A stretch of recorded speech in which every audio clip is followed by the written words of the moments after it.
Welcome to my YouTube channel, Family Drama Files. Please like, share, subscribe for more emotional videos. The day my granddaughter was born and should have been the happiest day of my life. Instead, my son looked at the tiny baby and said she was deaf and would only ruin their future. Before I could stop them, she was gone.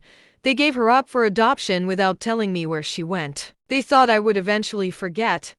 They had no idea. I was about to dedicate the rest of my life to finding the little girl they abandoned. The hospital hallway smelled of fresh paint and disinfectant. When I first heard my granddaughter cry, I rushed toward the nursery with flowers in my hands and tears of joy in my eyes. I had dreamed of becoming a grandmother for years, but when I reached my son's room, I noticed something was terribly wrong. His wife was crying while he stared out the window without saying a word. Finally, he turned toward me and said the doctor believed the baby had profound hearing loss. Then he spoke words that shattered my heart forever. He said they could not raise a damaged child and had already signed papers to place her for adoption. I begged them to reconsider. I told them every child deserved love, and that being deaf did not make anyone less valuable. They refused to listen. I searched everywhere for answers, but privacy laws protected the adoption. Every agency gave me the same response. They could not reveal where she had gone. Most people told me to move on with my life. I could not. Every birthday I wondered where she was.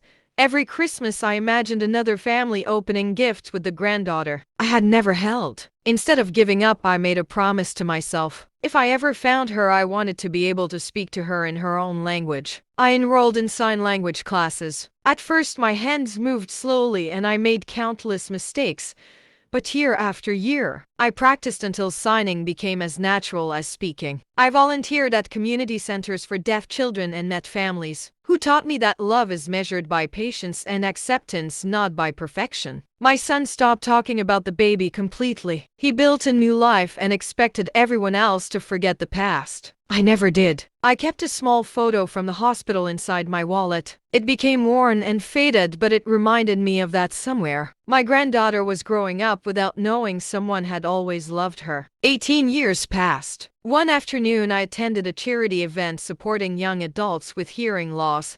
A talented young woman walked onto the stage to deliver a speech in sign language. As the interpreter translated her words, I noticed something familiar. She smiled exactly like my late mother. She even had the same tiny birthmark near her left wrist that ran through our family. After the event, I introduced myself. We talked through sign language for nearly an hour. She explained that she had always wondered about her biological family. The event, I introduced myself. We talked through sign language for nearly an hour. She explained that she had always wondered about her biological family. Her adoptive parents had raised her with kindness and confidence, but they encouraged her to learn about her roots when she became an adult. A DNA test confirmed what my heart already knew. She was my granddaughter. When we hugged for the first time, she signed something I will never forget.